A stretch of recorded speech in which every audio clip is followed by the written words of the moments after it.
Hello అందరికీ! ఈరోజు మనం సాయి 1130 ఎపిసోడ్ చెప్పుకోబోతున్నాం. ఇప్పుడు బలవంత్ గారు అక్కడ ఉన్న ప్రభుత్వ ఉద్యోగులను చెప్పండి అని అడుగుతూ ఉంటారు. అప్పుడు అక్కడే ఉన్న ఒక ప్రభుత్వ ఉద్యోగి ఇలా చెప్తూ ఉంటాడు. స్వావలంబన ఉద్యమం అగ్ని మాదిరిగా వ్యాపిస్తోంది. అది బెంగాల్లో ప్రారంభమైంది. ఇప్పుడు ముంబైకి కూడా చేరుకుంది. ప్రతి ప్రాంతంలో ఇది ఒక హాట్ టాపిక్గా మారిపోయింది. ఇది ఆపకుండా ఉంటే బ్రిటిష్ ప్రభుత్వానికి ఇది ప్రమాదకరంగా మారుతుంది. అలాగే ఇది మనకు మంచిది కూడా కాదు. అప్పుడు బలవంత్ గారు ఇలా చెప్తూ ఉంటారు. నేను షిరిడీకి ఈ ప్రభావం రాకుండా చూడాల్సిన బాధ్యత ఉంది. అప్పుడు ఇంకొక అధికారి ఇలా చెప్తూ ఉంటారు. బ్రిటిష్ ప్రభుత్వానికి దీన్ని ఎదుర్కొనే ప్లాన్ ఉంది. గ్రామంలో పన్నులు పెంచాలి. వారు రోజువారీ అవసరాలను తీర్చుకోవడానికి ఎత్తులు వేసే విధంగా జేబులు బిగించాలి. వారు ఏదైనా ఉద్యమం గురించి ఆలోచించడానికి సమయం ఉండకుండా చేయాలి.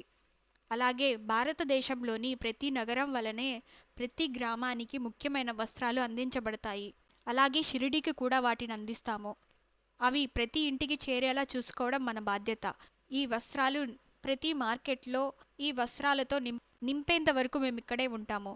మా కుటుంబాలు కూడా ఇక్కడే ఉంటాయి. మీరు దానికి ఏర్పాట్లు చేయాలి. అప్పుడు బలవంత్ గారు, మేం చేస్తాము. కానీ మిమ్మల్ని నేను ఒక ప్రశ్న అడగాలి. ప్రజలు ఈ వస్తువులు ఎందుకు ఇష్టపడతారు? ఎందుకంటే ఈ వస్తువులన్నీ ఇక్కడ కూడా దొరుకుతాయి కదా. అప్పుడు ఆ ప్రభుత్వ ఉద్యోగి ఇలా చెప్తారు. ఆ విషయాన్ని మీరు మా మీద వదిలేయండి. ఇప్పుడు బలవంత్ గారు, సరే అండి, స్వావలంబన ఉద్యమం షిరిడీకి చేరుకోకూడదని నేను నా వంతు ప్రయత్నం ఖచ్చితంగా చేస్తాను. అప్పుడు వాళ్ళందరూ అక్కడి నుంచి వెళ్ళిపోతారు. కాసేపటి తర్వాత బల్వంత్ గారు తన మేనేజర్తో ఇలా చెప్తూ ఉంటాడు. బ్రిటిష్ ప్రభుత్వం నుంచి ఒక కొత్త ఆదేశం వచ్చిందని చెప్పండి. గ్రామస్తులందరినీ తొందరగా చావడికి చేరుకోమని చెప్పండి. అప్పుడు అక్కడికి కులకర్ణి సర్కార్ వచ్చి ఉంటారు. ఇప్పుడు కులకర్ణి సర్కార్ బలవంత్ గారి దగ్గరికి వచ్చి ఇలా అడుగుతూ ఉంటారు. బలవంత్ గారు, ఏంటా ముఖ్యమైన సందేశం అని అడగగా అప్పుడు బలవంత్ గారు చెప్తాను అని బలవంత్ గారు ఇప్పుడు చావడి దగ్గర నిలబడి ఇలా చెప్తూ ఉంటారు. ప్రభుత్వం మీ నుంచి సహాయం కోరుతుంది. మన కోసం కాదు, ప్రపంచ శాంతి కోసం. ప్రపంచం నుండి చెడు శక్తులను తొలగించడానికి ఇది అవసరం. ఎందుకంటే ప్రభుత్వం పన్నులను పెంచాలని నిర్ణయించుకుంది. అప్పుడు అక్కడే ఉన్న ఒక వ్యక్తి ఇలా చెప్తూ ఉంటాడు. బలవంత్ గారు, మా వ్యాపారాలు ఇప్పటికే చాలా స్లోగా నడుస్తున్నాయి. బ్రిటిష్ ప్రభుత్వం మా నుంచి మొత్తం పత్తిని తీసుకుంటున్నారు. మాకు దుప్పట్లు తయారు చేయడానికి సరిపడా పత్తి దొరకడం లేదు. పన్నులు మరింత వసూలు చేయాలని ప్రభుత్వం ఎలా ఆలోచిస్తుంది? అప్పుడు బలవంత్ గారు ఇలా చెప్తూ ఉంటారు. మీరేమనుకున్నారు? నేను మీకోసం ఏమీ మాట్లాడలేదని అనుకున్నారా? నేను ఇప్పటికే పన్నులు 50% తగ్గించాలని వారిని ఒప్పించాను. ఇది పూర్తిగా నా ఆధీనంలో ఉంటే ఈ అదనపు పన్నులు కూడా విధించవద్దని వాళ్ళని వేడుకునేవాణ్ణి. కానీ దీని గురించి ఇంకేం చెయ్యలేను. చివరికి నేను ఒక సాధారణమైన ప్రభుత్వ ఉద్యోగిని. అలాగే బ్రిటిష్ ప్రభుత్వం నియమం ప్రకారం పన్నులు అందరి నుంచి వసూలు చేయాల్సి ఉంటుంది. కాబట్టి నేను మీ అందరికీ క్షమాపణ చెబుతూ దయచేసి సహకరించమని వేడుకుంటున్నాను. బ్రిటిష్ ప్రభుత్వం మీ సహకారానికి సరైన సమయంలో నష్టపరిహారం ఇస్తుంది. కానీ ఇది ప్రపంచ శాంతి కోసం చాలా అవసరం. బ్రిటిష్ ప్రభుత్వం మాత్రమే భారతదేశాన్ని చెడు శక్తుల నుంచి కాపాడగలదు. కాబట్టి ఇది నా వినయపూర్వక అభ్యర్థన. దయచేసి దీనికి సహకరించండి అని చెప్పి బలవంత్ గారు అక్కడి నుంచి వెళ్ళిపోతారు. అక్కడే ఉన్న గ్రామ ప్రజలందరూ డిస్కషన్లో ఉంటారు. అదంతా కులకర్ణి సర్కార్ చూస్తూ ఉంటారు. ఇప్పుడు కులకర్ణి సర్కార్ మనసులో ఇలా అనుకుంటూ ఉంటారు. ఈయన ఎంత అబద్ధాలు చెప్తూ ఉంటాడు. ఆయన చాలా ముసుగులు ధరిస్తాడు. ఈయన నిజస్వరూపం తెలుసుకోవడం నాకు కూడా కష్టమైపోతుంది. నేనేం చేయాలో నాకు తెలియడం లేదు. ఇప్పుడు సాయి వద్ద తాత్య, అలాగే మాధవ్, అలాగే మహల్సాపతి, కొంతమంది గ్రామస్తులు ఒక దగ్గర చేరి ఇలా మాట్లాడుకుంటూ ఉంటారు. అందులో మాధవ్ ఇలా మాట్లాడుతూ ఉంటాడు. మాకేం చేయాలో అర్థం కావడం లేదు సాయి. బ్రిటిష్ ప్రభుత్వం వేధింపులు రోజు రోజుకి పెరిగిపోతున్నాయి. అప్పుడు తాత్య, ఈ ప్రపంచ యుద్ధం కారణంగా మాకు పరిస్థితి ఇంకా కఠినంగా మారిపోయింది సాయి. తినే వస్తువులు కూడా బయటకు పంపించబడుతున్నాయి. యంత్రాలతో తయారు చేసిన బట్టలతో మార్కెట్ని నింపితే మన కళాకారులు అలా ఇంకా పేదవాళ్ళు అవుతారు. అప్పుడు అది మన పిల్లల భవిష్యత్తు మీద ప్రభావం చూపుతుంది. నాకు తెలియడం లేదు, వాళ్ళు కూడా మనలాగే పేదరికంలో జీవిస్తారా? ఇప్పుడు రాగిని అలాగే కొంతమంది పిల్లలు ఆడుకుంటూ ఉంటారు. అప్పుడు పిల్లలు అటుగా వస్తున్న ఎద్దుల బండిని ఆపమని చెప్తారు. బాబాయ్ బాబాయ్, ఆగండి ఆగండి, ఇందులో ఏమున్నాయి? అప్పుడు ఆ వ్యక్తి ఇలా చెప్తూ ఉంటాడు, పిల్లలు, ఇందులో విదేశీ వస్త్రాలు అలాగే వస్తువులు ఉన్నాయి. నేను వాటిని మార్కెట్కి పంపించాలి. అది విన్న పిల్లలు, విదేశీ వస్త్రాలా? అప్పుడు అక్కడ ఉన్న ఒక పిల్లవాడు ఇలా చెప్తూ ఉంటాడు, అంటే మనమంతా ప్రహ్లాదులాగా మంచి బట్టలు ధరించవచ్చా? మనం కూడా ప్రహ్లాదులాగా అందంగా కనిపిస్తామా?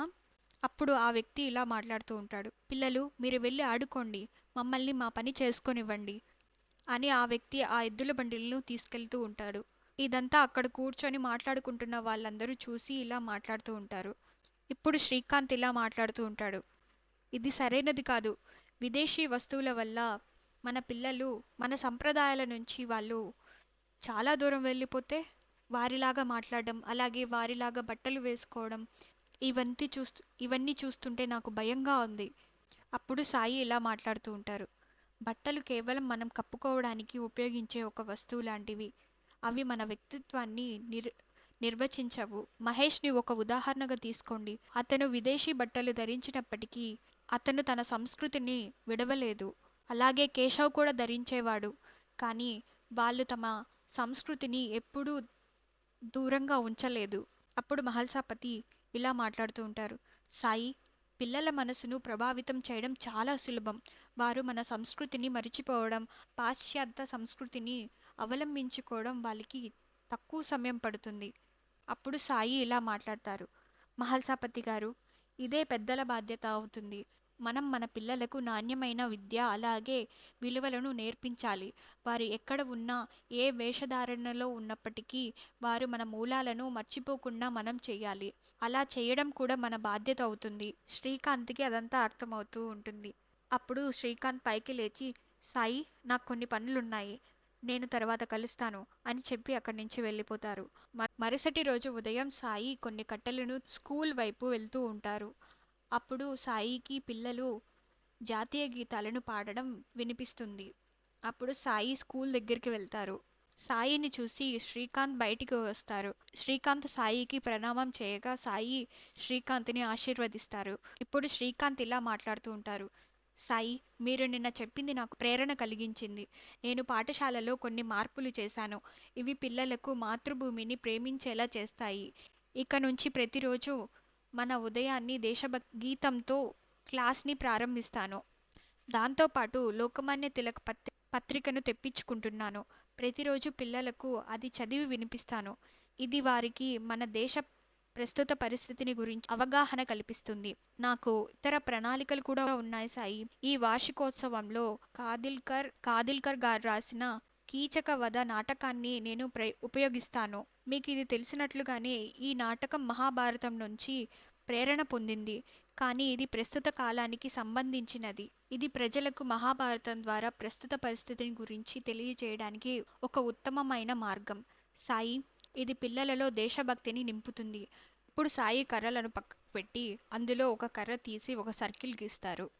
పిల్లలు వాళ్ళ భక్తి గీతాన్ని ముగించుకొని సాయి వద్దకు వచ్చి నిలబడి ఉంటారు. అప్పుడు అక్కడికి ప్రహ్లాద్ వస్తాడు.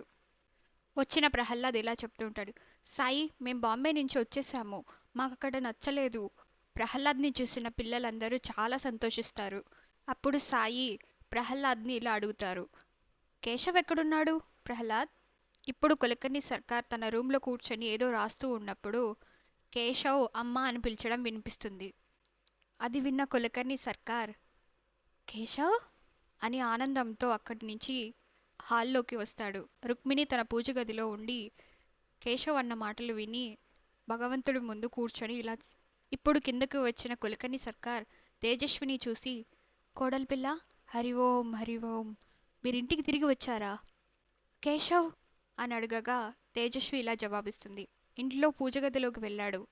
అది విన్న కులకర్ణి సర్కార్ సంతోషంగా అక్కడి నుంచి వెళ్తారు.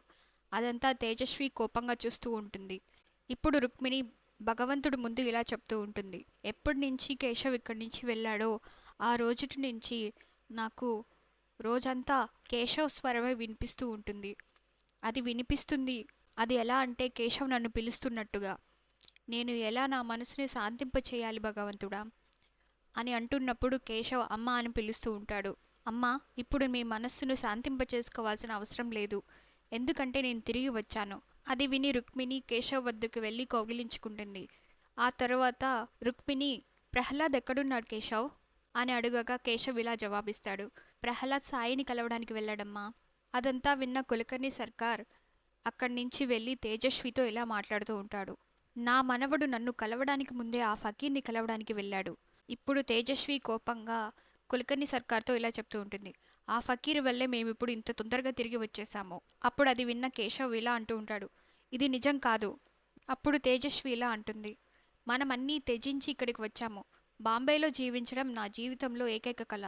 కానీ నేను అది కోల్పోయాను. ఎందుకంటే తేజస్వి ఏం కోరుకుంటుందో ఆ ఫకీరు వల్ల నేను ఇక్కడికి రావాల్సి వచ్చింది. ఆయన మనల్ని అక్కడ సంతోషంగా ఉండనివ్వకుండా చేశాడు. ఆయన అక్కడ మనకు సమస్యలను సృష్టించి తన కృష్ణ తన కృష్ణమాయను ఉపయోగించారు. అప్పుడు కోపంగా కేశవ్ ఇలా అంటాడు. చాలు తేజస్వి, సాయి ఎప్పుడూ ఎవరి గురించి చెడు ఆలోచనలు చేయలేదు. అప్పుడు తేజస్వి ఇలా అంటుంది. కానీ ఆయన మనకు చెడు చేశారు. ఆయన మహేష్ నా తమ్ముడు అలాగే అతని కుటుంబాన్ని వేరు చేశారు. ఆయన మనల్ని బాంబేలో అవమానపరిచారు.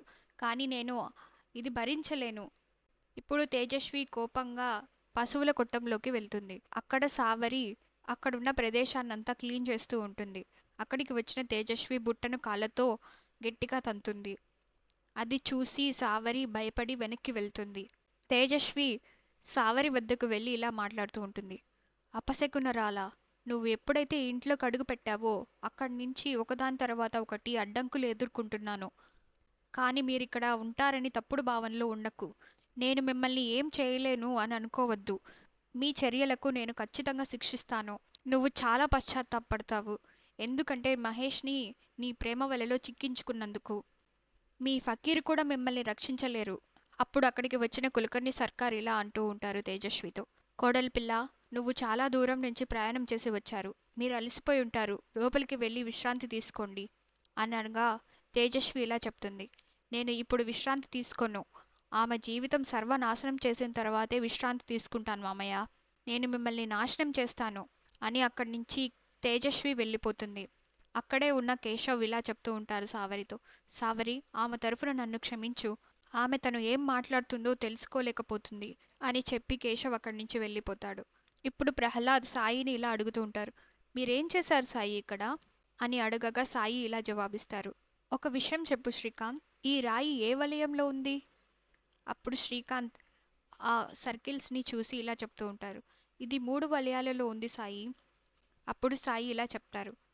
అంటే నీ అర్థం, నేను ఈ చిన్న వలయంలో ఉంచిన రాయి ఈ 3 వలయాల్లో భాగమైంది. ఎందుకంటే ఈ చిన్న వలయం మిగతా 2 వలయాలలో భాగం. అప్పుడు శ్రీకాంత్ ఇలా చెప్తారు. మీరు కరెక్ట్గా చెప్పారు సాయి. మీరేం చెప్పాలని ప్రయత్నిస్తున్నారు సాయి అని అడుగగా సాయి ఇలా జవాబిస్తాడు.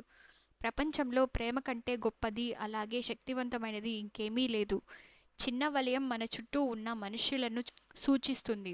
రెండవ పెద్ద వలయం మన దేశాన్ని సూచిస్తుంది. మరియు పెద్ద వలయం మొత్తం ప్రపంచాన్ని సూచిస్తుంది. ఒక మనిషి తన సహచరులని ప్రేమించడం నేర్చుకున్నప్పుడు అతను తన దేశాన్ని ప్రేమించడం ప్రారంభిస్తాడు. అలాగే తను నివసిస్తున్న ప్రపంచాన్ని కూడా ప్రేమిస్తాడు. పిల్లలు, ప్రపంచం ఒక పెద్ద కుటుంబం అని నేర్చుకున్నప్పుడు ఏవైనా యుద్ధాలు జరగవు. ఎవరు ఇతరుల మీద పరిపాలించాలని కోరుకోరు. అక్కడున్న పిల్లలు అర్థమైందని తల ఊపుతూ ఉంటారు. ఇప్పుడు మార్కెట్లో ఉన్న అధికారులు ఇలా మాట్లాడుతూ ఉంటారు. చూడండి, ఇది బ్రిటిష్ ప్రభుత్వానికి సంబంధించిన ఉత్తర్వు. మీరు ఇప్పుడు ఈ బట్టలను అమ్మాలి. అక్కడే ఉన్న వ్యాపారి ఇలా మాట్లాడుతూ ఉంటాడు. కానీ నా వద్ద ఇప్పటికే చాలా చీరలున్నాయి. ఇంకొక వ్యక్తి ఇలా మాట్లాడుతూ ఉంటాడు. నా వద్ద కూడా చాలా బట్టలున్నాయి. అప్పుడు ఆ ప్రభుత్వ ఉద్యోగి ఇలా మాట్లాడుతూ ఉంటాడు. కానీ మేము మీకు రెడీమేడ్ బట్టలు ఇవ్వడానికి సిద్ధంగా ఉన్నాము. ఇవి ఉపయోగించుకోవటానికి చాలా సులువుగా ఉంటాయి. వీటిని మీరు దర్జీ వద్దకు తీసుకువెళ్లాల్సిన అవసరం ఉండదు. అలాగే దిగుమతి చేసిన యంత్రాలతో కుట్టబడిన బట్టలు. ఇలాంటి కుట్టడాన్ని మీరు ఇంకెక్కడా చూసి ఉండరు. ఈ పాత్రలను చూడండి. ఇవి స్టీల్తో తయారు చేశారు. ఇవి చాలా బలంగా ఉంటాయి. ఇవి తుప్పు పట్టవు. ఒక్కసారి చూడండి, ఈ స్టీల్తో తయారు చేయబడ్డాయి. కానీ ఇవి వెండిలాగా మెరుస్తూ ఉంటాయి. ఇవి నీటిలో ఒక్కసారి కడగగానే అవి కొత్తవిగా తయారవుతాయి. మీరు ఎక్కువగా కష్టపడాల్సిన అవసరం ఉండదు. ఇది కొత్త యుగం. ఇప్పటి నుంచి రాగి అలా ఇత్తడి వాడడం అనేది చాలా పాతకాలం అయిపోతుంది. ఈ బూట్లను చూడండి. ఇవి మీ పాదాలకు పూర్తిగా శుభ్రంగా ఉంచుతాయి. ఇవి మీకు ముళ్ళు కుచ్చుకోకుండా మీకు రక్షణనిస్తాయి. అలాగే వీటిని ఏ సమయంలోనైనా ధరించవచ్చు.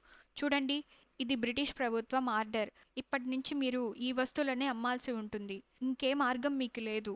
ఇప్పుడు మీరు నిర్ణయం తీసుకోవాలి. మీరు వ్యాపారం చేయాలనుకుంటున్నారా? లేక నష్టాలను ఎదుర్కోవాలనుకుంటున్నారా? ప్రభుత్వం మీ అభివృద్ధి కోసం ఎంతో చేస్తుంది. మీరు ముందుకు వచ్చి ధనవంతులు కావాలి. ఇది మీకొక గొప్ప అవకాశం. అంతటితో ఈ ఎపిసోడ్ కంప్లీట్ అవుతుంది. వీడియో నచ్చితే లైక్ చేయండి, షేర్ చేయండి, అలాగే కామెంట్ చేయండి. Thank you for watching. Please subscribe to my channel.